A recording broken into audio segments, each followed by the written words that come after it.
All right, let's jump right back in with part two. We're almost at 22 whole minutes. So someday we'll get through this. It'll be great. Exactly. Yeah. Okay, so let's move to there, because Yeah. what's really interesting is this, talked about this in the course on the Peterson Academy, the primacy of beauty. You got this really interesting thing, because, right, you want you want reason to be compelling, but voluntarily. Yeah, right. Right. The voluntarism is a crucial element. Right. But you don't want it to just be arbitrary. You're like, no. Reason compels me. We say things like that, Yeah. and we don't think the person's insane. We go, oh, I get what you mean. That's a really good argument. And Yeah. then this goes towards Frankfurt's notion of, well, reason is voluntary necessity, but then there's another thing that seems to be voluntary necessity, which is what his book is about, Reasons for Love. Love is a voluntary necessity. It seems like you're compelled, but yet it seems to be totally what you want to be doing. Yeah. And then if you think about what love picks up on, That might be something like the concordance between calling and psyche. Well, let me. Holy macaroni. I don't know what I just listened to. This is nuts. I don't care who wrote that. It's obviously garbage. So yeah, it's just the obvious garbage part that I'm objecting to. Reality has no bearing on your wants and is not responsive to your wants. And I hate to harken back to my previous commentary, but that's why it matters if the creator cares about you. Caring is, in part, I'm not trying to give a whole definition of caring. Caring, in part, is something that attends to your wants. Reality does not care about you. Sorry, bro. So no, the fact that you have wants has no bearing on reality whatsoever. In fact, I have a good short form definition of reality, that which objects to your subjective experience. There you go. So in fact, your wants and reality are often at odds with one another. So you may want reality to be a certain way, but whatever way you want reality to be, it definitely isn't that. That's interesting. I don't understand these moves. You're like compelled to do something voluntarily. This is a very complicated system for talking about passions, desire, and what drives us. Okay. Reality does not drive me. Sorry. Reality constrains me. Sure. Maybe I co-manifest reality. Okay. This, I don't know what they're talking about. I mean, I got no idea where they're going with this, why they're wrapping up these things. I don't think they see what the implications are of what they're saying. At one level, you ain't getting around the Christianity, kid, or at least not the creator question, right? You're not getting around the creator of all things question. So I don't understand these moves. This is all crazy talk. I mean, this is genuine. What are you talking about? If reality is outside of you, then your wants aren't even necessarily accessible to reality. And this is part of the deep confusion. I mean, I know I've talked about it elsewhere. I don't think I mentioned it in any of the commentaries so far. But people are very confused about where they end, like what are the boundaries of you, and where other things begin. This is not something I came up with, by the way. This is something that was told to me by Joey. Thank you, Joey. I don't know if it's a direct quote, but it's certainly based on a comment that was made on a video that I did, 2.5 years ago now, on Paul Vanderklay's channel. Basically, I think it's called Two Atheists Debate Two Clergy or something. I'm not an atheist. I've never been an atheist. Atheism is too stupid, even for me. So I didn't never engage in that nonsense.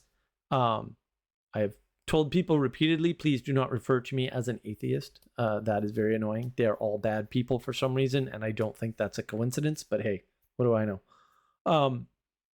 So effectively, this person, I believe it was a female, the comment since been deleted, unfortunately.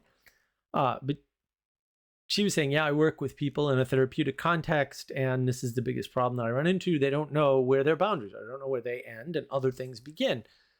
And if you don't understand that there are things that are personal and unique to you and only you inside yourself, and the things outside you don't have access to that, then I can see why you're confused about the world. And I can see why you want this equality doctrine. And I can see why you want universalism, because that resolves all that, right? I mean, this is, oh, but I want my true, authentic self. Oh, okay. So you want everything inside of you to be visible to the outside? Really? I don't want that. I don't want anything like that. No, thank you. I'm good. I'm good.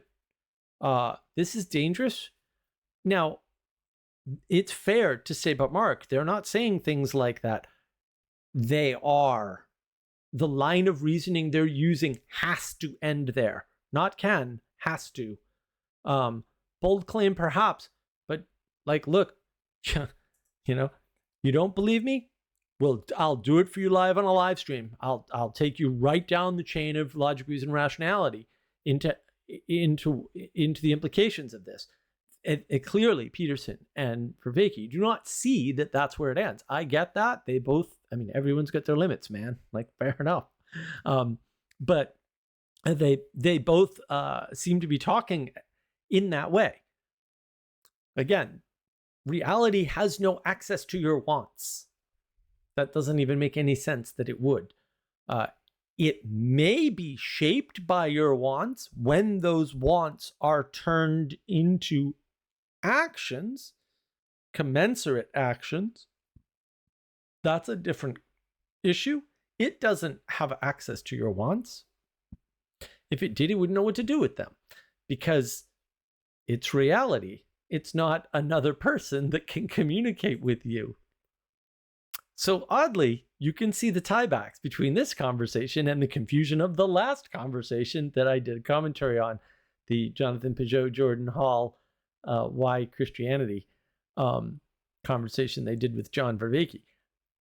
Wow, isn't that weird? It's almost like there's a missing theme running through John's thinking here or something. Nah, that couldn't be it.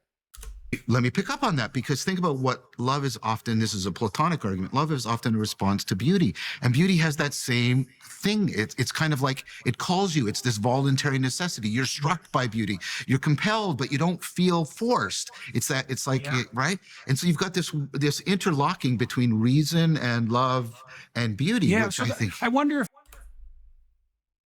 What? Okay. First of all, you can't take two random words in English and smash them together, okay? There's no such thing as a voluntary necessity. That doesn't make any sense. It will never make any sense. It cannot be made any sense of. It is an enchantment of confusion, right? Where you desperately want to hold a paradox. So what you do is you allow two contradictory words to exist together, so you don't have to resolve them. It feels very comfortable. Oh, I feel drawn to it, but I can opt out at any time. Okay, if you can opt out at any time, it's not a necessity. If you feel drawn to it, that's fine, but it's still voluntary. No reason for these two words to be together whatsoever. When you say necessary, necessary to what?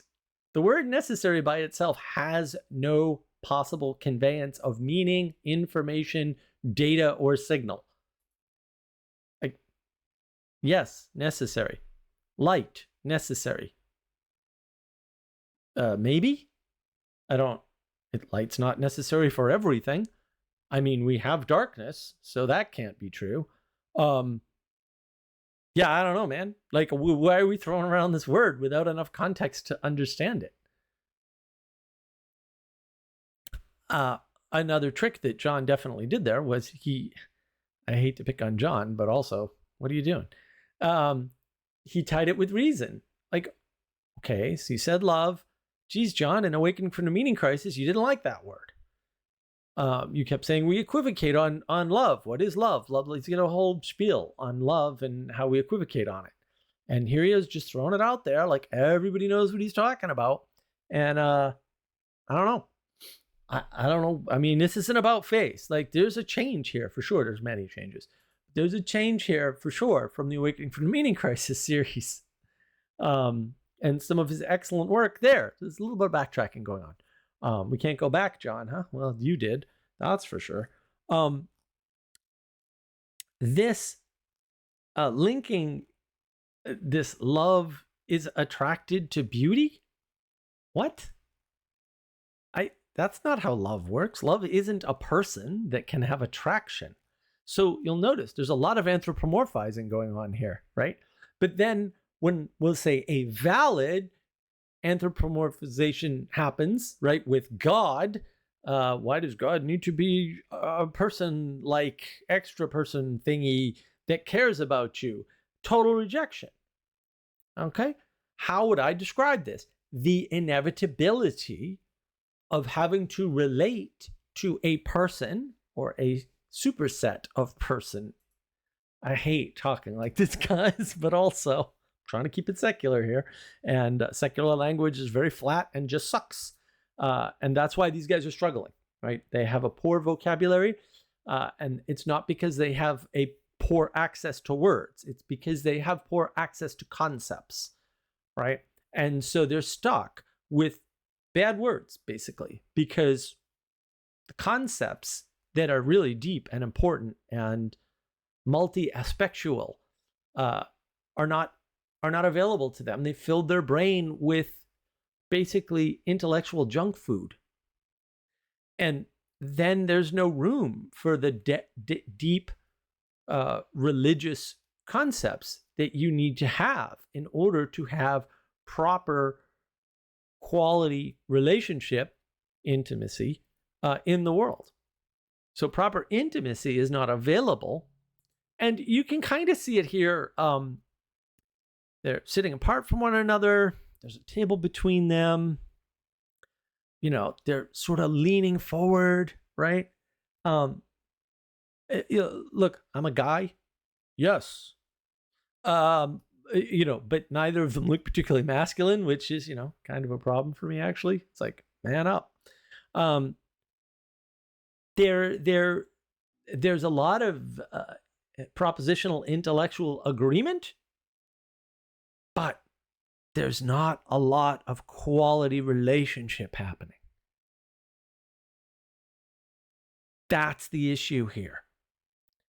And that's because they're talking very abstractly. They're using these very flat, they may be high up, but they're flat secular terms, right?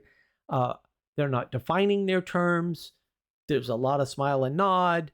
I mean, this rationality connection that John just made isn't there at all. Early on, he's appealing to, it makes sense to me that we have this voluntary necessity. But then he's appealing to rationality later in a similar fashion. And it's like, well, which is it? Oh, because voluntary necessity isn't rational, doesn't even make any sense and cannot be made any sense of. Fair that you're not using rationality then, but then suddenly you're trotting rationality out at random for no reason, with no justification whatsoever. This is enchantment, guys. I get it. But this is not positive, good enchantment. So let's keep that in mind. If that's something like going online without ExpressVPN is like leaving your keys in the car. See, you object to someone's arbitrary imposition of compulsion over you because this is one way of looking at it, is they're forcing you to perceive and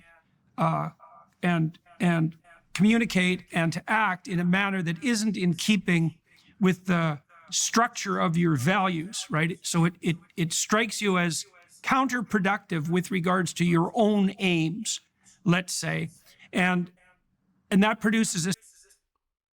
Okay, I gotta stop it here. So this is a common trick that people play on themselves. Obviously, Jordan Peterson, I don't think he has a malicious bone in his body. He's a super nice guy from all accounts, right? this presuppositional way of talking about a particular situation, very often we are very often we are forced involuntarily to do things that are in alignment with our values. And there are other things keeping us from being in alignment with our values. Okay. I do not believe that most drug addicts have the value of destroying their families, being jerks to their friends, et cetera, et cetera. And so they, the drug is forcing them not to be in alignment with their values. I mean, I don't think so. I don't think that's how that works at all. I guess that would be an argument you could make.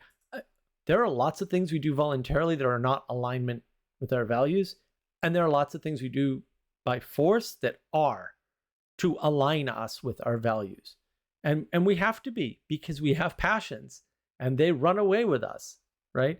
Being angry at someone else is probably not usually in alignment with your values. It can be very much in alignment with mine. Different problem, different video. If you want to see that video, comment, let me know. But most people don't think about it that way. They think, oh, you're angry, it's always bad. And, okay, but no one's forcing you to be angry. And yet you're not in alignment with your values, according to you. I don't, where is this coming from? This is all presuppositional, right? He's presuming this is the case, stating it as an axiomatic fact, and building an argument backwards, right? And he didn't give a case. Who's forcing you to do what? What values is it not in alignment with? Those would be good things to know. Otherwise, I can't evaluate the truth or usefulness, those are different things, by the way, of the statement.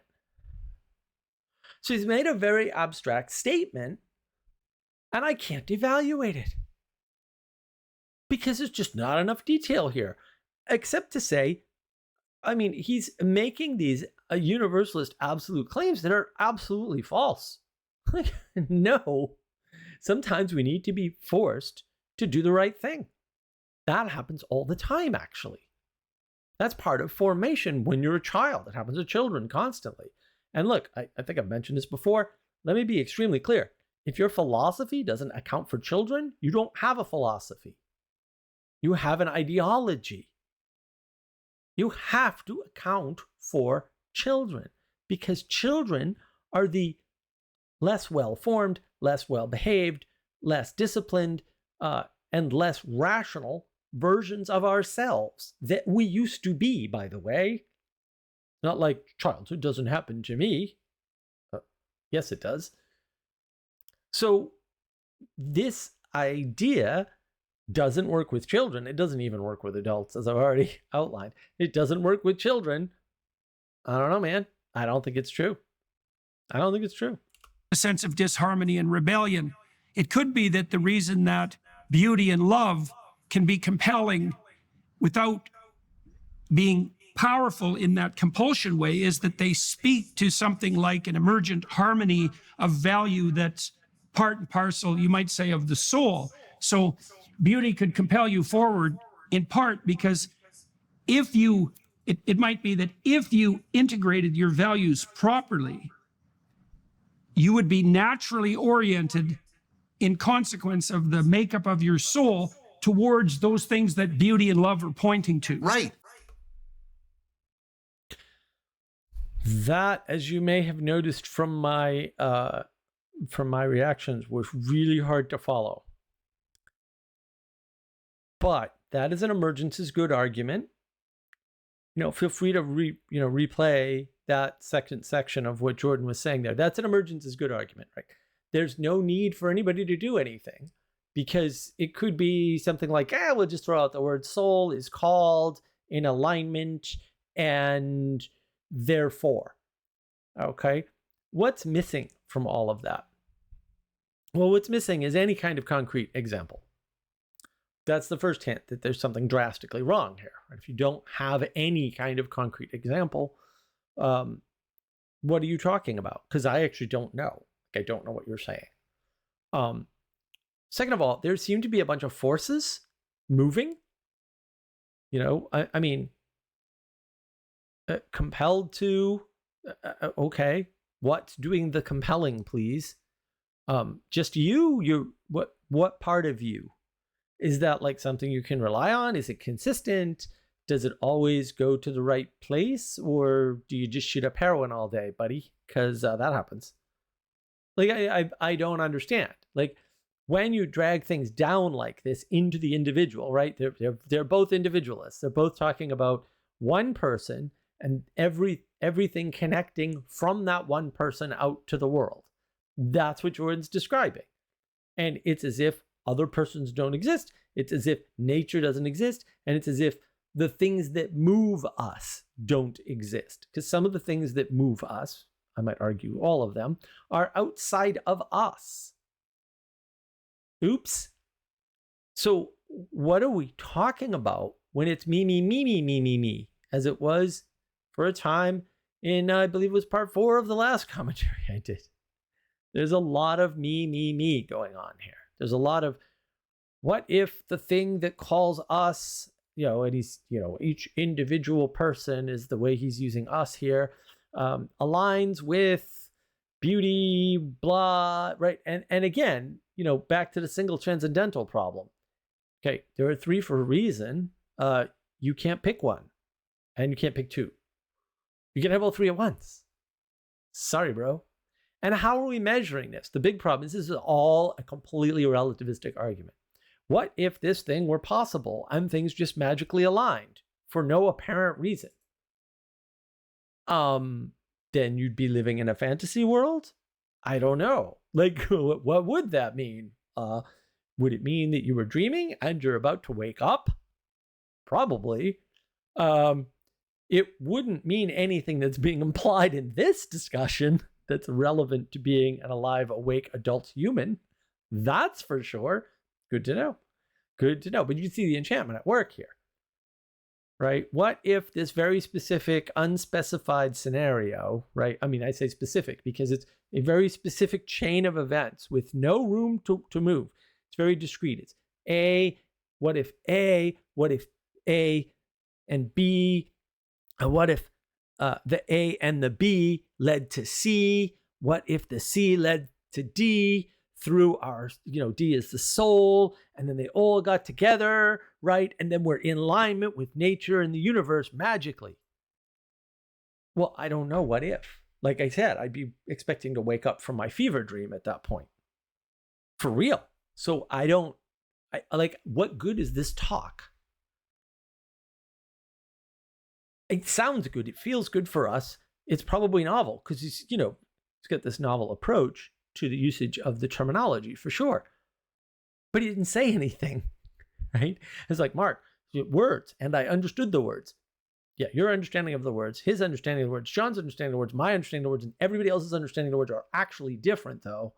So if a string of words leads to a bunch of very different conclusions, and I guarantee you they do, were those words communicating something? Because I don't think they were, because that's contrary to the definition of communication itself.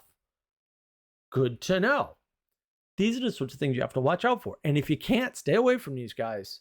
I hate to say it, but maybe stick to Peterson's books. They're, at least the 12 Rules for Life and Beyond Order are excellent. Good pragmatic approach. John's work was good, his meditation series in particular, and the Cultivating Wisdom series. I'm half and half on that. Practices are good, especially if you can do them with groups and not by yourself, because that is the path to destruction, your own and everything around you. Please don't do that. But this isn't making any sense. I need you to realize that. And I need you to know it's okay that you thought it did. This is how enchantment works. And enchantment is going to happen to you. So you need to differentiate good enchantment that you can participate with and bad enchantment that you can't.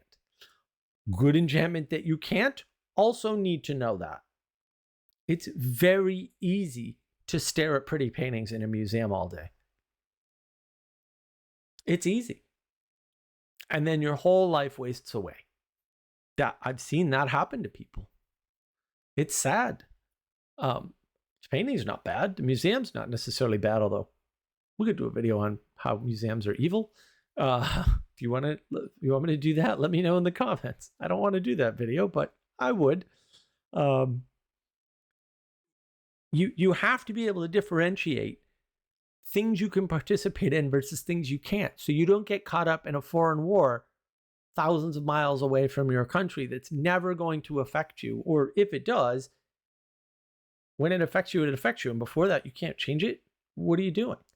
You could be out building something or putting commentary videos on YouTube or whatever, right? And so you need that discernment. I'm trying to help you get that discernment, understand the novelty and the attraction of both of these guys. I mean, they both have their own types of charisma. They would be terrified of that because they're both utopians who apparently think that the dictators of the 20th century stole away the communist utopia. Otherwise, it would have manifested exactly the way we expected. It's an insane argument, but that's also how people talk, whether they realize it or not. They're not, they think charisma is bad, but charisma exists, and we have to find a way to discern the charisma of a good person from the charisma of a bad or dangerous person. And again, if someone's charismatic and you can't participate with them, don't try. Just do something else that you can do. And let's not remember, beauty and love are also overlapping with reason. And you need reason because you have to care about the right things to reason well. Beauty and love are overlapping reason? I don't think I've ever heard anybody say anything like that before in my entire life. Emotions, love in particular, in literature, in poetry, in pretty much anybody who's ever thought about it for 10 seconds, as near as I can tell, is famous for overriding reason completely. There's no overlap there. There's a pushing out of the way. Emotions in general seem to do this. Emotions override reason constantly. And then John says, care about the right things. I don't like the level of unawareness from his last conversation. Why is it important that things care? I don't know, John. In your system, caring seems to be the linchpin of everything. I don't think there's any difference between caring and relevance realization, by the way. But hey, who am I? Just listen to the descriptions, my friends. Just listen. So, I mean, this is a statement without any backing that seems to go against all the conventional wisdom on the topic, right? Love overrides reason, right? People talk about this. I am unreasonable because of my love for you. Almost verbatim. They say things like that. So, no? I'm just going to go no? I don't know why this point is so important to John. And I don't know where he's getting this connection from because he hasn't made the case. The case hasn't been made. It's been stated axiomatically, right? It's a tautology, but it's wrong and observably so. So I would say I'm going to go no on that whole thing. And I don't understand how or why caring would be wrapped up with reason or logic or rationality for that matter. I would think that caring overrides all of those things. And again, I think of the way John's using love is more like caring. So we've got this overloaded operator problem here where we're basically double referencing what I would call caring, I think. Maybe we're using two different words for it in this case, but also, what do you mean? Right? I care about the right things. Okay, what are the right things and how do I know them? Because then that's the more important question than the question you're discussing right now. Why don't we settle that first and then dive down into this layer? That would be helpful. I get the feeling we're never going to get there, though. And yes, you have to care about the right things, which implies that there are right things to care about. And so notice what you're doing. And that goes back to the microcosm, macrocosm, you know. Yeah, right. Is that moment where the principle, the grammar of my cognition and the grammar of reality are calling to each other. They could interpenetrate. What? The grammar of reality? That doesn't make any sense, guys. There's no such thing as a grammar of reality. And again, John's personifying reality. Again, there's a grammar of reality. Okay, do you know what that is and how to determine it? Like, let's assume you're correct. There's your grammar of reality, and when they get together, how do I determine all that? What's the difference between my grammar and the grammar of reality? Let's start there. Oh, we don't have any of those definitions, do we? Okay, well, even if you're correct, who cares? Because I can't care about that because I can't discern it. So if you can't discern it, there's nothing there to care about. You can say, oh, it sounds nice in my head, because I can project into that very easily and come up with a way in which I can justify being able to understand my grammar, how it's different from reality's grammar, and when the two are lining up, or whatever nonsense this is. That's three things you cannot do. You don't know your own grammar. Other people have to correct your grammar all the time. Hello? Oops. John's grammar is pretty sloppy, come to think of it. I'm sure mine isn't great. It used to be better, by the way. So what are we talking about? We don't even have one of those three components down. Why is this helpful then? If you can't discern your grammar, reality's grammar, and when they're in alignment, even if that's, quote, true, why? This isn't going to help you. And you'll notice, too, they keep going through, oh, yeah. There's a lot of agreement while skipping over a bunch of thoughts. And look, yes, they can do that. They're colleagues, they're friends. They probably are picking up threads of conversations they've had in the past. But when you do this publicly, I have a big problem. I wasn't in those conversations. And even if I was, who's to say I would have seen this the way you saw it? Let's say I was in your conversation, kind of in this conversation now. I'm clearly not seeing what they're seeing, and they're clearly enchanting each other with nonsense because it's actual nonsense, observably so. So what good would it have done me to even have their, quote, context in this conversation? Probably none, because indication is they're gobbledygooking left, right, and center. It's total abstract word salad. Sorry, I don't like this. I really don't like this. I don't know why Peterson's doing this. This is horrible. They maybe should have this privately. Sure, whatever, why not? I don't care. But to have this publicly and overload people's cognition with this. And honestly, my cognition, I'm getting upset. Trying to track this is hard. My brain hurts. That's right. And, I can't give you an argument to prove that that's the case, because every argument presupposes that in some sense, the grammar of reason and the grammar of reality must have some deep harmony. Wait, now there's a grammar of reason? Where did that come from? What is this nonsense? Now there's three grammars. There's your grammar, the grammar of reality, and the grammar of reason. But you only need to match your grammar to the grammar of reality. That's what he said earlier.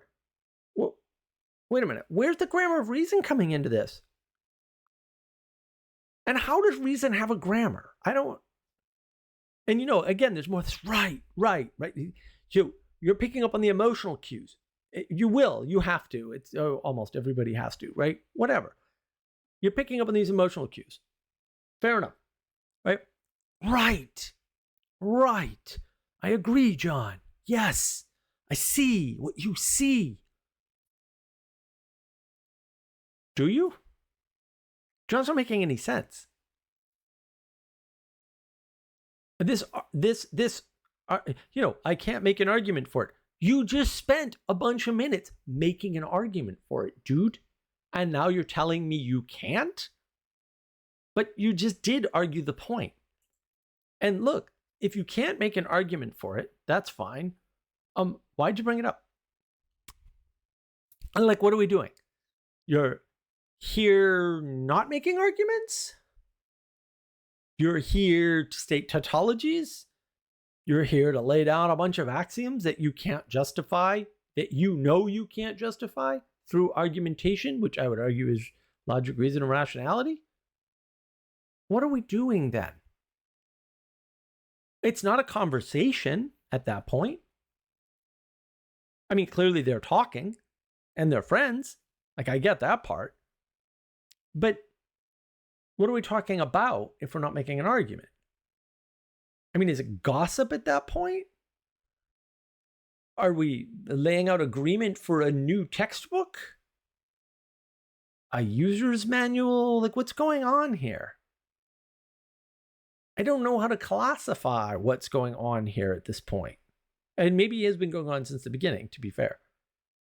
But clearly, something strange is happening. Since John can't make an argument for it, but he just laid out an argument for it. A little weird. And the same thing with love, and the same thing with beauty. Like, and these are profound ways in which. Well, I think faith. Well, I think faith is actually the willingness to posit the reality of that truth in the absence of final proof. Okay, let's talk about that. Now it's a truth. It's a final truth. I'm confused as to what's a final truth. So John is saying that there are three grammars: your grammar, the grammar of reality, and the grammar of reason. And that love overlaps with reason. And these are now deep truths, I guess? This is what I mean by enchantment, guys. None of this follows. Oh, and so you just have to believe us because we're college professors and we have PhDs? I mean, we're what's the move? Like, faith is just, taking our personal word for it. Even though we're not making claims, because we're saying every person has this within them. But that's actually making a claim. And how do you know? And even if they did, quote, have this within them, how would I know if those grammars are in accordance with one another? We haven't answered any of the important questions yet. We haven't even posited them. We haven't put them on the table. Like, how do you know when these grammars are in alignment? What does alignment look like or feel like? Or how do you rationalize that alignment? I'd take any of those questions. I mean, I think you need to answer all of them, but I'd take any of those questions being answered right now. That would be fantastic. I don't think we're going to go there. I think we're going to say something like faith is believing in the tautologies we just laid out. Which would then not be faith, by the way. I'm just saying. Because I think that's really important, because there's different notions of faith. And what I hear you saying, I might be wrong. Yeah. What I hear you saying is faith is a recognition of the power, in the good sense that we're talking about here, the power of these primordial presuppositions that are central for participating in the logos, participating in the true, the good, and the beautiful.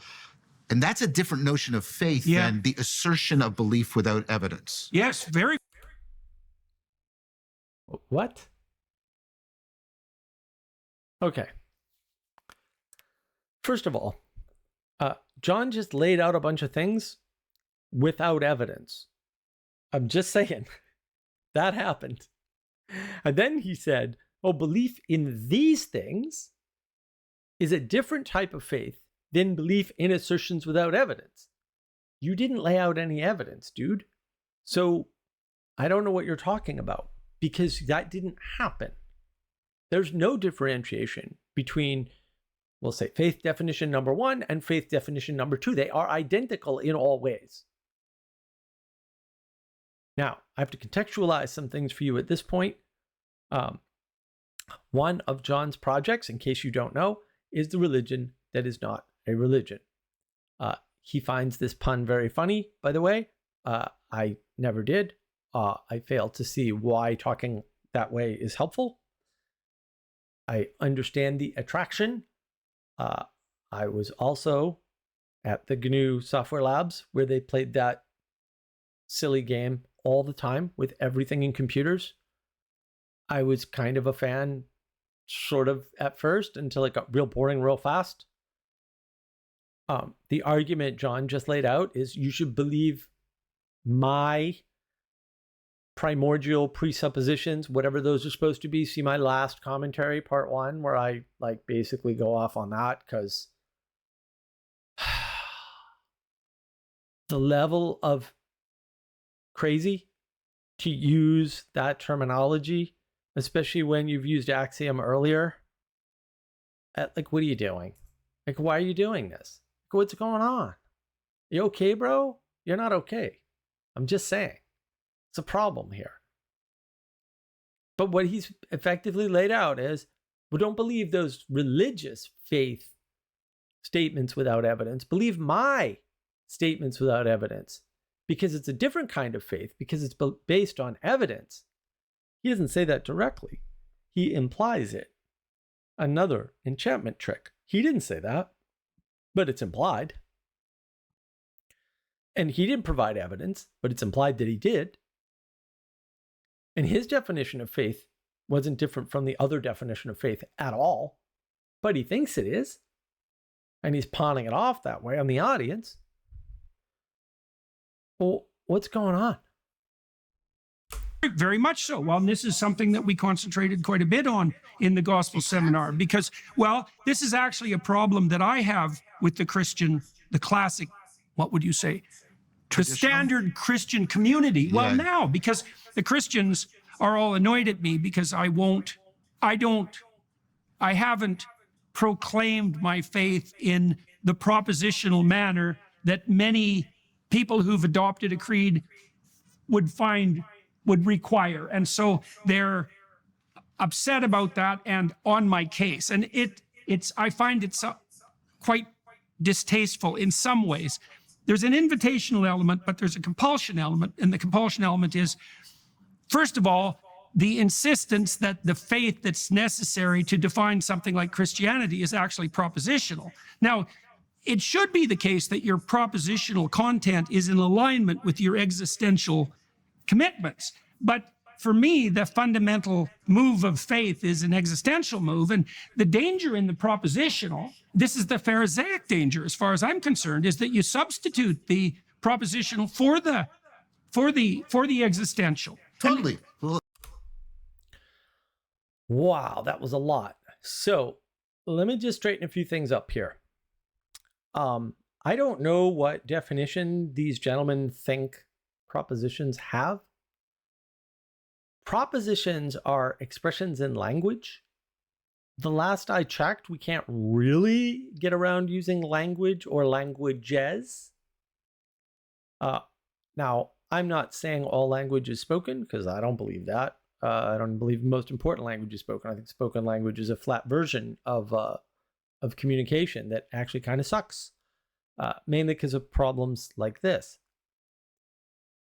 The fact that you should proclaim using words, which means you're being propositional, right? The words are propositions, sorry, is required for other people to know where you stand to some extent, especially with respect to a creed. There is a set of videos. I think there are 3 in the series where Manuel and I go over on the Awakening from the Meaning Crisis Discord YouTube channel, this idea of creed and credo, which was very much against John's early complaints about so-called Christianity. Jordan's description of, quote, Christianity here is precisely the reason why I don't like the term. Christianity doesn't have any possible unifying designator to which it can refer. It did, right, back before the Reformation. But after the Reformation, it no longer had that. There's this term I like to use, Anglo-Cathodoxy. the Anglo-Catholics do not care what, quote, profession of faith you make. That's actually not important to them in general. So when he says Christian, I don't think he's referring to Anglicans, Catholics, and Orthodox. The problem comes in is that when you're a public figure, and Jordan Peterson is very much a public figure and tried to be a public figure, I would argue that he's not being a responsible leader. I would say the same for John Vervaeke. Even though they are willing to be public figures, which is very irresponsible in and of itself. If you're going to be a public figure, you got to take some leadership role of some kind. I don't see that happening here. We can argue about whether it's zero or just insufficient. That's fine. Don't care. Definitely insufficient. Other people have noticed this. This is one of Paul Van der Klay's great critiques, right? Jordan Peterson brings you someplace and kind of drops you off. And then somebody should pick up and fill that gap. I actually agree with Pastor Paul on that. That is correct. And that is probably the job of the churches. What Dr. Peterson's describing is very much a Protestant problem. Yep, they want to hear the creed and they want to hear specific confession because they have warped the meaning of the word confession to something that the Anglo-Catholics would not recognize, right? And so you're supposed to have a confession of faith, which also makes no sense, by the way. But that is not a Catholic problem. That is not an Orthodox problem. I don't believe it's an Anglican problem either. That is a problem for Protestant denominations. Absolutely. We're North America, baby, Canada and the United States. Lots of Protestants, right? Lots of Protestants. The first great Protestant experiment, right? Seems to be crumbling down around our ears, by the way, but we'll set that aside for now. So you're a public person. People want to know where you stand. You'd better profess something, right? Like, that's fair. You're out there moving the world, influencing people. We want to know more about what drives you to do that and whether or not you're driving towards the good. And I would say the advantage to that is that if you start to go off the rails, like it seems Dr. Peterson is now, we can correct you based on your previous trajectory. I can't do that now because I don't know what he was up to begin with. I think that's a fair critique. I hate critiquing Dr. Peterson in particular, but also we're there now. We weren't there a month ago. We are there now. That's why I'm doing this now, and that's why I have not done it before. Same with John. I waited a very long time to critique any of John's work. It's unfair. I have the advantage, clearly.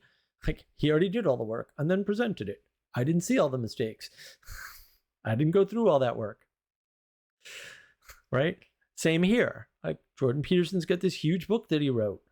And I still have to read it one of these days, maybe. It's so hard to read.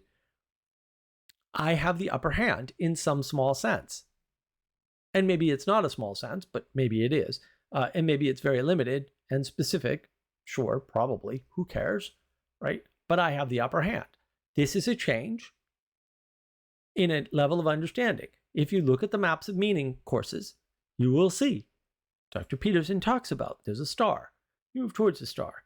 Doesn't matter if you move in the right direction because the star moves in relation to you, and then you can reorient yourself. Yes, that is correct. That's why I use the term orientation. It's not a coincidence, folks. Also, I mean, I knew about that long before Peterson's work. I sail boats. Orientation is really important. I also used to hike through the woods, over mountains. Orientation is really important. You know, I had an orienteering compass. You need that. I had tons of maps. I always had tons of maps. You need that on a boat. You need that if you're hiking, right? Different kinds of maps, too, of the same area, we'll say, representing different things. Weird. Now Peterson's talking as if that's not the case. Well, I don't need to point at something. I don't need to orient higher. I don't need to tell people what I'm oriented towards. No, you kind of do, dude. Otherwise, we can't help you. And everybody needs help to be better than they are. Like, I'm not as good as I am when I'm alone. Sorry, I'm not as good as I could be when I'm alone. That's for sure. Now, that doesn't mean that not being alone always makes me better. That's for sure. Hang out with drug addicts, you don't get better, right? You're an alcoholic. You hang out with drunks, you don't get better. But also, you're not going to get better by yourself either, right? But you are going to get worse. This is all over the psychological literature, so I don't know why anybody would object to that. But hey, look it up. Don't believe me? People in solitary confinement go insane. They're by themselves. That's why they go insane. Not that hard. There's all kinds of other studies that talk about this at various different levels, right? That's just the extreme case that proves that there is a rule. I'm sure there are exceptions to the rule. I get that. Also, exceptions. Don't hang your hat on exceptions. You'll get wiped out. Well, and this goes, I talk about the four kinds of knowing: the propositional, the procedural, right, the perspectival, and the participatory.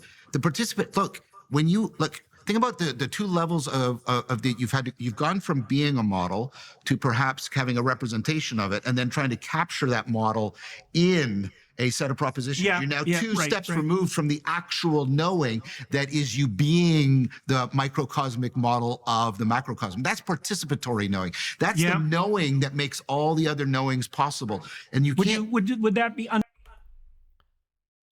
Well, I'm actually not sure what move John made there. By the way, I forgot to mention, privileging propositions over participation is idolatry. We already have a word for it. We should stick to that word. It's way easier to understand, right? Like if you think your quote confession is your faith, that's idolatry. The words, speaking of the words, is not your faith. Your faith is what you live out, right? You believe what you act out. I don't know where I heard that before. Oh, that's right. It was Dr. Peterson. So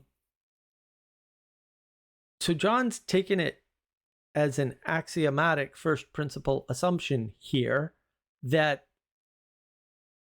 by speaking, you're far away from the thing. Okay. First of all, what's the thing? How can other people help you be oriented towards the thing if you don't state it? Puzzle me that one. How do you know you're near the thing if you can't state it? How do you know you can state it if you don't state it? Because I would argue that's impossible. So this is sort of important because there's a game being played here. They're tricking themselves. Well, sure, if you act out something that's good, then propositionalizing it keeps you further away from it. That's not immediately apparent at all. It's weird given both their work and their research too. Like neuroscience just talks about a bunch of things it has no participation in, buddy. What are we talking about? Like, why are we, I don't understand. You're undermining your own profession. For real. Don't do that. Let's suppose I don't know from your participation that you're participating in the good. It would help if somebody who was participating in the good would at least state that I'm participating in the good. And maybe that's a sufficient proposition, right? Maybe you can't get any more specific than that. And yeah, the slimy philosopher types, they're all sophists, by the way, will say, yeah, that's what Plato means when he says we only do things for the good. I got questions about that. I very much doubt anybody said anything that dumb ever. But please, shall we go on? Understanding? No, I think all the kinds of knowing have their own I think understanding is a way of grasping the significance of what you know. And this isn't my idea. This is sort of pretty much almost consensus view in the philosophy of science, because you're trying to distinguish between when science is generating knowledge versus when science is generating understanding. Because science will often say things that are false in order to generate understanding. Here's the atom. It looks like a solar system. Well, no, it doesn't. Right. Not at all, right? Right. Here's how gas works. Here's the ideal gas law. Well, there's no such ideal situations in reality, right? Catherine Elgin writes about this in True Enough. So True enough, yeah. Right. Why do you do this? It's not that you don't care about the truth. It's that she calls them felicitous fictions, because what they're trying to do is they're trying to get you to properly orient on the significance of what is known, as opposed to give you evidence for coming to new beliefs and getting knowledge. There's a difference there. And so I Whoa. I guess imperfection doesn't play a role in anything with these people. Science is the art of making very, very, very many mistakes and errors so that you can distill things that are more true. Not the truth. Science can't make truth claims. The idea that there's a philosophy of science is abhorrent to thought itself. All of the sciences are subclasses or types or ontologies under philosophy, according to the ancient Greeks. That is correct. Other ways of thinking about this will never work, because you're double referencing and you're defining, or you're using the word in two different ways at different layers of reference, right? Different layers of abstraction. You can't say there's philosophy and then there's science, but there's also a science of philosophy or a philosophy of science. Either they're separate or they're not separate. Okay? Saying philosophy is the art of analysis and therefore there's a philosophy of science is ridiculous. It is not. There's no analysis in philosophy. It's not how it works. Right? You're not analyzing the world. That's science. Ways of analyzing the world are philosophies. Different problem. Applying that back to itself, its subclass, its subtype, its subgroup, is an invalid move that is self-referential and reciprocally narrowing. Please don't do that. That is an error, technically.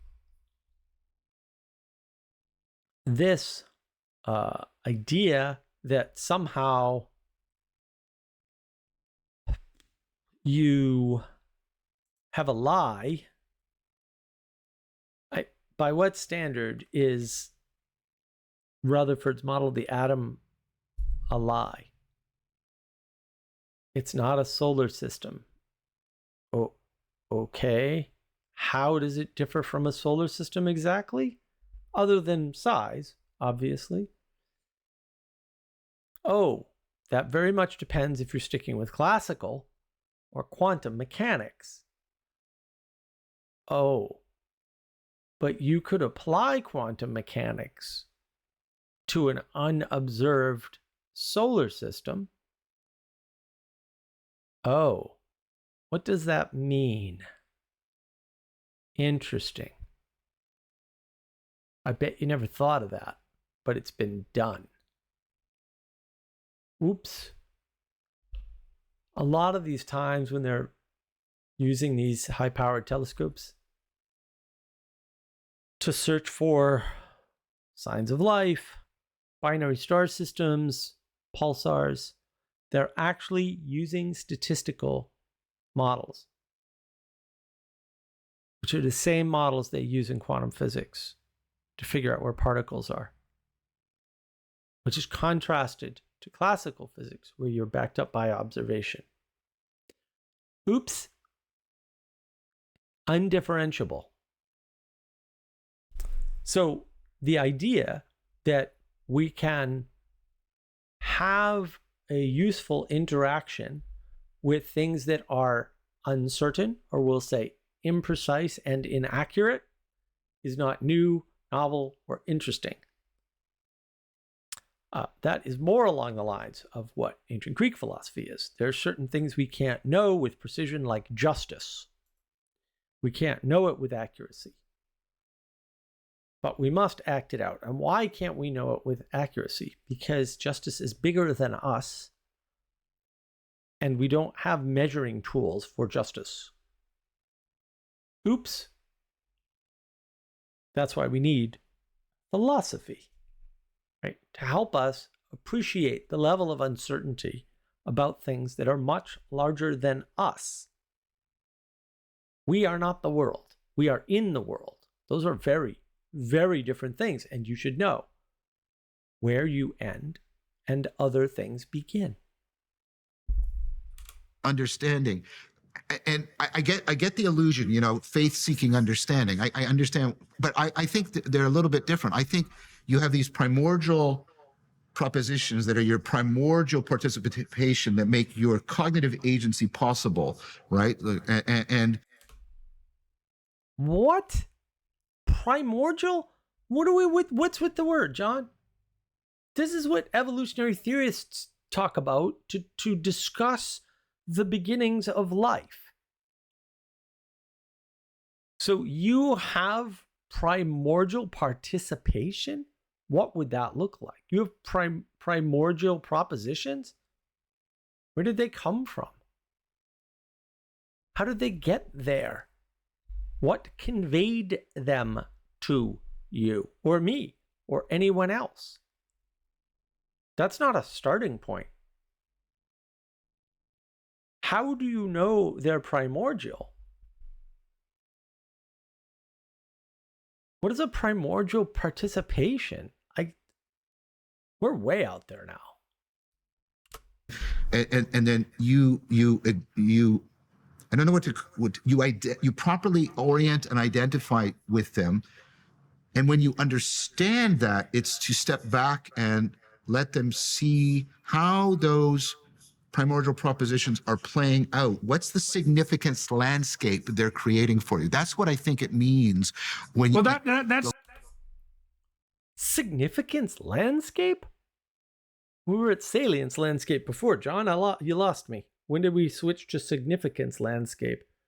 So these primordial propositions are playing out? That implies they're agents in the world. So they're primordial agents in the world that happen to also be propositions, and they play out, whatever that means. And then we, as apparently independent third-party observers, can you be an independent third-party observer of the primordial propositions that drive you to... All right. We've started out with primordial propositions and participations. We have apparently somehow broken free of them enough to then turn around and look at them. I mean, I know John didn't say that, but that's what he's describing. And now somehow we have this, I guess I'll call it an engagement. Now we have an engagement with these things where we're judging them. And you'll notice they are emerging. So we emerged from them. We separated from them. That's part of the emergence, right? Well, first it was just we were them, and then we were less them, I guess, and now they were apart from them. And then even though we split apart from them, they're growing or changing or moving or something without us. Does any of this sound plausible or reasonable, rational, logical? So when I say emergence is good, can you see it now? They're very much in the emergence is good camp. When I say things like Protestantism split and split and split, can you see the pattern? Science is a Gnostic heresy. Maybe, for some of them anyway, well, almost all of them apparently, is all this splitting and emergence. And they're only talking about this process as though it's good. Like you're orienting correctly towards these things. And apparently they were correct to begin with. And therefore now you and them, even though you're kind of independent, maybe it's not, I mean, you're independent to some extent because you're looking at them now and you couldn't before because they were primordial things or whatever, propositions of participations. So you started there explicitly, you started there, but now you're not there because you can look at them, right? And then there's more emergence happening. But it's all good. It's all presupposed to be good. The emergence, the motion, the action is good. How do we know this? How are we judging this? Who's judging this? I mean, other than John, in this case, and Jordan seems to be agreeing with him, so I guess I got to throw him under the bus too. What are we agreeing to? I don't agree to any of this. None of this sounds like it makes any sense. It's certainly wrong, by the way. It can't be correct. It's definitionally not coherent. So there's that. But there's an awful lot of presumption of goodness here. Well, let's suppose that's your worldview. And your worldview doesn't ever have a space for evil or badness. I look around the world and I go, yeah, I go up to people all the time. I tell them bad things have happened, and the first thing they do, they're skeptical. Why? I tell them something, we'll say, not flattering about somebody because it's true, and I kind of value the truth, unlike these people who lie about valuing the truth. They immediately fight with me. Immediately. It's weird. There are probably at least 3 or 4 conversations on the internet that are public where I have made a statement about somebody being mentally ill, and they said, well, how do you know they're mentally ill? And I've asked that person right then and there live, right? Have you spoken to them? Well, yeah, I talked to them. How long did you speak to them for and how many times? Well, I probably talked to them a total of 15 minutes over 3 conversations. Okay. I've talked to them more than that. Well, yeah, but how do you know they're mentally ill? Because they told me they were. They told me they go to see a doctor for their mental illness. And they, in many cases, told me which medications they were on. Why they told me these things, I do not know. I talked to them a hell of a lot longer than 10 minutes, though. So I've already established my expertise or direct experiential knowledge of the situation and that it is greater than theirs. And they persisted after that. Multiple people to say, yeah, but you really don't know they're mentally ill. Like, no, I'm taking their word for it because I don't think they're dishonest.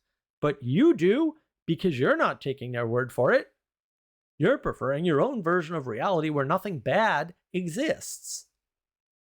And so when I state something true, I'm suddenly the bad guy. I don't think that's how that works. Just saying. So there's a similar set of tricks going on here where they're preferring their perspective of goodness with no badness in the world. Well, how are we accounting for what if you look at these primordial participations or propositions, I guess we're back to just propositions now, John, and judge them as good? Or judge our orientation towards them, even if they're good, as good. It sounds like there's lots of orientation options. Are they all good? Because that's what you're describing. You're not describing the negative case at all here. So in a way, it's a very positive message. If there's really a message there at all, which again, I'm arguing there isn't. Okay. Seems to me to be associated too with this idea of higher order ethical virtue. So course. Let me walk through this with you for a second. Tell me what you think. Well, I've been thinking more and more about general psychopathology as a failure of maturation, right? So you mean like being a psychopath? Is that what you mean? Well, being a psychopath is a good example of that because 2-year-olds, for example, are radically egocentric, right? They can't play with others. They can't occupy a shared mental space. They can't take turns. There's some proto-sharing that emerges, but they're not sophisticated, for example, at sharing toys. So the typical 2-year-old, and some of them are much more like this than others, they're oriented to the moment, and they're oriented to gratify the emotional or motivational state or whim that possesses them in the moment. Sure. Now, what happens as they mature, say from 2 to 4 in particular, is they learn how to bring another party into their goal-directed space and to unify their desires, their whims, their motivational states with that of another. That's how they make a friend. Is that what you mean by going up this hierarchy? Yeah, exactly. Okay, exactly. Okay, so now you can imagine these primordial. Okay. I just want to point something out. So what Jordan is doing here is great, right? He's taken it out of the frame of a single person. And he said, yeah, single persons start out that way when they're two, right? They start out as these egocentric, narcissistic, selfish little critters that don't have the capacity, right, to cooperate properly. Cooperation. Somebody uses that word on the internet a lot. Anyway, so this is a type of enchantment because he's adding in extra players to the game. So we're going from talking about a single agent and their relationship with things, we'll say, lower than them that can emerge, or that they emerge from, a little bit of both maybe, can't really tell, to talking about multiple agents in the same arena. Ooh, John should like that. Agents arena relationship, right? And this idea of cooperation, and that's developed over time, right? As what Dr. Peterson is rightly calling maturation. That is correct. Yes, this is should be a foundational model. That is absolutely what's happening there, right? If you can't cooperate, it's because you're not mature enough. Grow up. Motivational states and emotions, and we kind of know what the basic ones are.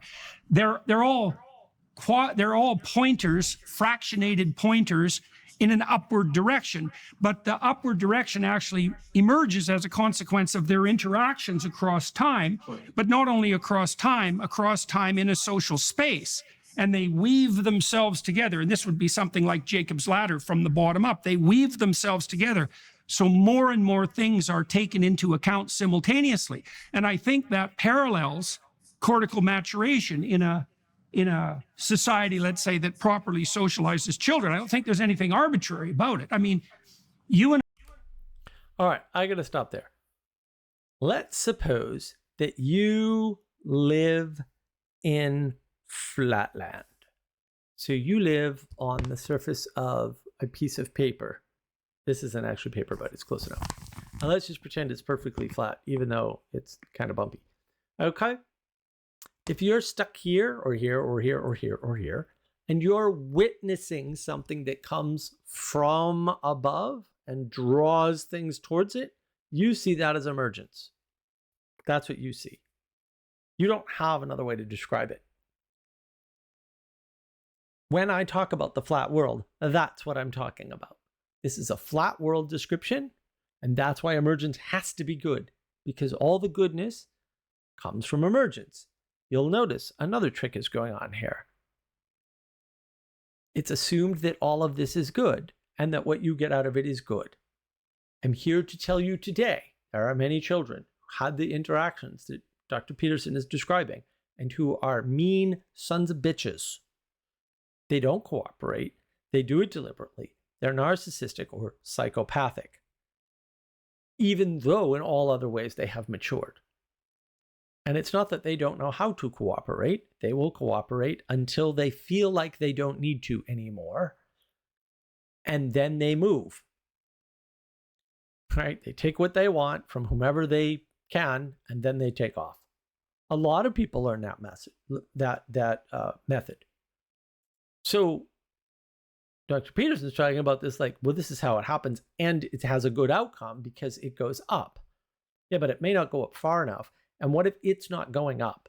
Because everything looks like emergence to you, because you don't have that perspective outside from high on down. That's why I think it's so important to engage with that idea every day. Every day, you should engage with the idea that something's emanating upon creation and cares in some way about everything in creation. Because then a bunch of these mysterious things are perfectly simply explained in a way that anybody can understand, whether you like that explanation or not. whether it's scientifically accurate and precise or not, whether you can validate it or not. It's a nice, simple explanation that does a better job of explaining the world than emergence does. That's good to know. And I have been able to have a relationship because of the pattern of interaction that we fall into when we converse. You know, you make an offering, and then I assess it and incorporate it, and then I make an offering and you assess it and incorporate it.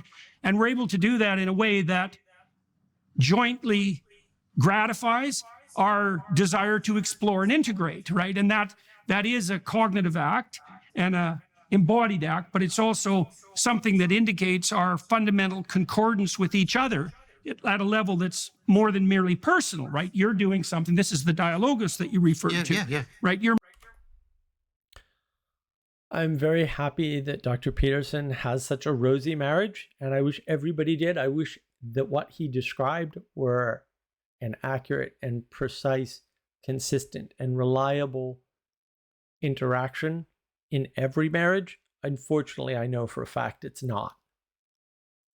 So this is the ideal case and probably the utopic, non-existent case as well.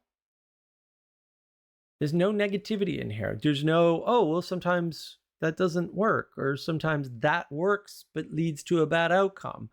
Or sometimes you're struggling through that and it's not having a positive effect or the desired effect. Right. Exactly. That's really important.